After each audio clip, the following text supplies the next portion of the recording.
Eels అనే ఈ snake రోబోను NASA అభివృద్ధి చేస్తోంది. దీన్ని భారతీయ మూలాలున్న ఇంజనీర్ రోహన్ టక్కర్ రూపొందించారు. ఈ రోబో ముఖ్యంగా శనిగ్రహం చుట్టూ ఉన్న ఎన్సెలడస్ అనే చంద్రునిపై పంపించడానికి రూపొందించారు. ఈ రోబో అక్కడ మంచు కింద ఉన్న సముద్రాల్లో జీవులు ఉన్నాయా లేదా అని పరిశోధన చేస్తుంది. ఈ రోబో ఎంతో చురుకుగా, బుద్ధిగా పనిచేస్తుంది. అంతేకాకుండా ఇది మంచు, రాళ్ళు, గుహలు, నీటి లోపలికి కూడా ఈజీగా వెళ్ళగలదు. ఇది అక్కడ ఎన్సెలడస్ లోపలికి వెళ్ళి 3D మ్యాప్ని కూడా తయారు చేయగలదు. ప్రస్తుతం ఇది ప్రయోగ దశలో ఉంది. 2030 తర్వాత ఈ స్నేక్ రోబోని ఎన్సెలడస్ మూన్ మీదకి పంపిస్తారు. అమెరికాలో ఓక్లహామాలో ఉన్న సెంటర్ ఆఫ్ ది యూనివర్స్ అని పిలిచే ఓ బ్రిడ్జ్ గురించి మీలో చాలా మందికి తెలిసి ఉండకపోవచ్చు. ఆ బ్రిడ్జిపై 30 అంగుళాల వ్యాసంలో 13 ఇటుకలతో మూసి ఉన్న ఓ వృత్తం ఉంటుంది. అందులో నిల్చుని ఏదైనా మాట్లాడితే మీకు మాత్రమే మరింత బిగ్గరగా రీసౌండ్తో వినిపిస్తుంది. అలాగే మీరు ఆ వృత్తంలో ఉన్నప్పుడు ఎంత గట్టిగా అరిచినా కూడా 2 అడుగుల దూరంలో ఉన్న వారికి ఏమీ వినిపించదు. 1980లో జరిగిన ఓ అగ్ని ప్రమాదంలో ఈ బ్రిడ్జి కూలిపోవడంతో దాన్ని పునర్నిర్మించిన తర్వాత దానికి ప్రత్యేకత వచ్చింది. అప్పటి నుంచి ఎంతోమంది ఎన్ని పరిశోధనలు చేసినా ఇప్పటికీ సరైన సమాధానం దొరకలేదు. అయితే చాలామంది శాస్త్రవేత్తల ప్రకారం ధ్వని చుట్టూ ఉన్న కాంక్రీట్ గోడలను తాకి తిరిగి ప్రతిధ్వనించడం వల్లే ఇలా జరుగుతుందని అభిప్రాయపడుతున్నారు. సాధారణంగా చేపలు తింటే శరీరానికి A, D, E, K విటమిన్లతో పాటు మంచి పోషకాలు కూడా లభిస్తాయి. అయితే ఓ చేపను తింటే పోషకాల సంగతి పక్కన పెడితే 36 గంటల పాటు మత్తులోనే ఉండి పీడకలలను అనుభవిస్తారట. అదే హలాజోనోజనిక్ చేప. మధ్యధరా సముద్రం, ఆఫ్రికా తూర్పు తీరం వెంబడి ఎక్కువగా కనిపించే ఈ చేపలు శరీరంపై బంగారు రంగు గీతలతో అందంగా కనిపిస్తాయి. కానీ వీటిని తింటే మాత్రం వాటిలో ఉండే డ్రగ్ మ్యాటర్ వల్ల మనిషికి 36 గంటల పాటు మత్తులో ఉండేలా చేస్తుందట. అయితే ప్రాణానికి ఎలాంటి ప్రమాదం ఉండదు. పురాతన రోమన్ కాలంలో వీటిని ఔషధంగా తీసుకునేవారట. ఒకవేళ ఈ చేపలు ఇండియాలోనే దొరికితే మందుబాబులకి మందు కొనాల్సిన పని కూడా ఉండదు. వర్షం పడినప్పుడు మట్టి నుంచి వచ్చే సువాసన అంటే చాలామందికి ఇష్టం. ఎందుకంటే అలాంటి సువాసన మరెప్పుడూ రాదు. కేవలం వర్షం పడిన తర్వాత మాత్రమే వస్తుంది. అయితే ఆ సువాసన వెనుక ఒక కెమిస్ట్రీ దాగుందని మీకు తెలుసా? నిజానికి ఆ సువాసన కేవలం మట్టి నుంచి మాత్రమే కాదు, మొక్కలు, ఉరుములు, వర్షం వల్ల కూడా వస్తుందట. తొలకరి వర్షం పడినప్పుడు మట్టిలో ఉండే స్ట్రెప్టోమైసిస్ అనే బ్యాక్టీరియా జియోస్మిన్ అనే రసాయనాన్ని విడుదల చేస్తుంది. అలాగే వర్షానికి మొక్కల ఆకుల్లో ఉండే టాపిన్ అనే కర్బన సమ్మేళనాలు బయటికి వస్తాయి.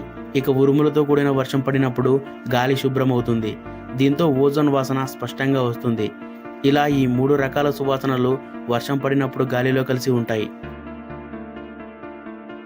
అమెరికాలోని కాలిఫోర్నియాలో ఉన్న జనరల్ షెర్మాన్ అనే చెట్టు భూమిపై ఉన్న అతిపెద్ద సజీవ వృక్షంగా గుర్తింపు పొందింది. దీని వయసు 2000 ఏళ్లు దాటిందట. జైంట్ ఫారెస్ట్ ఆఫ్ సెక్వోయా నేషనల్ పార్క్లో ఉన్న ఈ వృక్షం 25 అడుగుల వ్యాసంతో 1487 క్యూబిక్ మీటర్లు ఉంది. అంతేకాకుండా దీనికి చాలా పేర్లు పెట్టి తీసేశారు. ఎందుకంటే దీని వయసు ఏ 10 ఏళ్ళలో 100 ఏళ్ళలో కాదు కదా, తరానికి ఒక పేరు అనుకోండి. ఇప్పుడున్న ఈ జనరల్ షెర్మాన్ పేరు కూడా ఎన్నాళ్ళుంటుందో కూడా చెప్పలేం. చుట్టూ మేఘాలు, మధ్యలో ఓ కొండ. ఆ కొండపై ఉన్న 2 దేవాలయాలను శతాబ్దాలుగా అక్కడి ప్రజలు ఎంతో పవిత్రంగా ఆరాధిస్తున్నారు. న్యూ గోల్డెన్ సమ్మిట్ లేదా రెడ్ క్లౌడ్స్ గోల్డెన్ సమ్మిట్ అని పిలుచుకునే ఈ శిఖరంపై 2 దేవాలయాలున్నాయి. ఈ కొండ చైనాలో ఉంటుంది. ఎటు చూసినా పచ్చదనంతో కప్పేసిన కొండలు ప్రకృతి ప్రేమికులను ఇక్కడికి రప్పిస్తాయి. టాంగ్ రాజవంశానికి చెందిన బౌద్ధులకు ఇది ఒక పవిత్ర స్థలం. ఈ ఆలయాల ఎత్తు సముద్ర మట్టానికి సుమారు 2572 మీటర్లు ఉంటుంది. ఈ కొండపైకి వెళ్లాలంటే ఓ ఇరుకైన దారి నుంచి మెట్ల మార్గంలో వెళ్ళాలి. ఈ పర్వతాన్ని ఫాజింగ్ షాన్ లేదా మౌంట్ ఫాజింగ్గా 2 పేర్లతో పిలుస్తారు. అక్కడ ఉన్న బౌద్ధ పర్వతాల్లో ఇది అత్యంత ముఖ్యమైన 5వ పర్వతం. ఇటీవల దీనికి యునెస్కో గుర్తింపు కూడా వచ్చింది.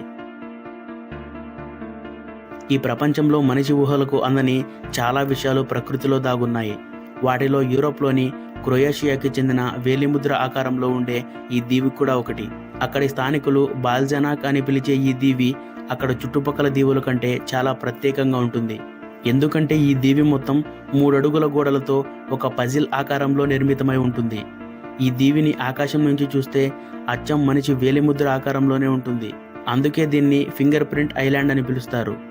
ఈ దీవిలో ఉన్న గోడలను 16, 17 శతాబ్దాల్లో నిర్మించారని భావిస్తున్నప్పటికీ ఈ గోడల నిర్మాణానికి గల కారణం ఇప్పటికి కూడా తెలియదు.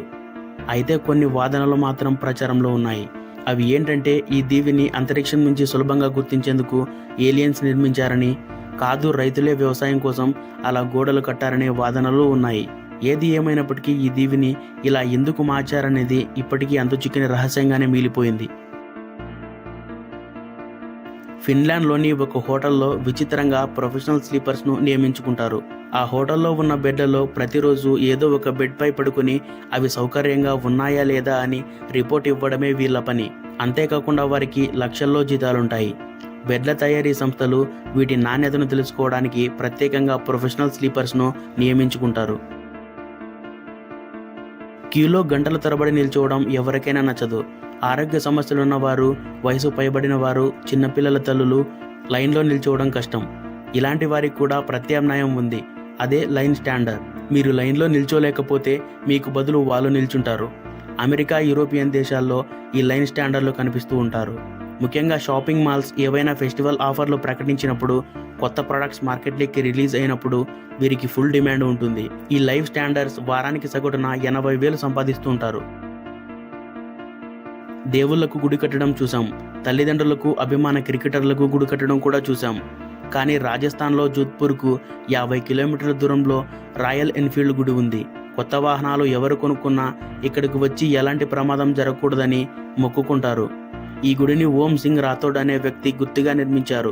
30 ఏళ్ల క్రితం ఈయన బుల్లెట్ పై వెళ్తుండగా యాక్సిడెంట్ అయ్యి మరణించారట. దీంతో పోలీసులు ఆ బండిని తీసుకెళ్లి స్టేషన్లో పెట్టారట. కానీ ఉదయం చూస్తే ఆ బైక్ ప్రమాద స్థలంలో కనిపించిందని గ్రామస్తులు చెబుతున్నారు. దీంతో మళ్ళీ ఆ బైక్ని తీసుకొచ్చి స్టేషన్లో పెట్టడం, అది మళ్ళీ అక్కడికే వెళ్లి చేరడం జరుగుతోంది. దీంతో ఈ బైక్ని ఓం సింగ్ కుటుంబ సభ్యులకు అప్పగించారట. ఈ విషయం తెలుసుకున్న స్థానికులు ఆ బండికి గుడి కట్టించి ఇప్పటికీ పూజలు నిర్వహిస్తున్నారు. ఫ్రెండ్స్, ఇంతటితో అయితే మన వీడియో ముగుస్తుంది. వీడియో కంటెంట్ ఫుల్గా అనిపిస్తే లైక్ చేసి సబ్స్క్రైబ్ చేయండి. Love you all.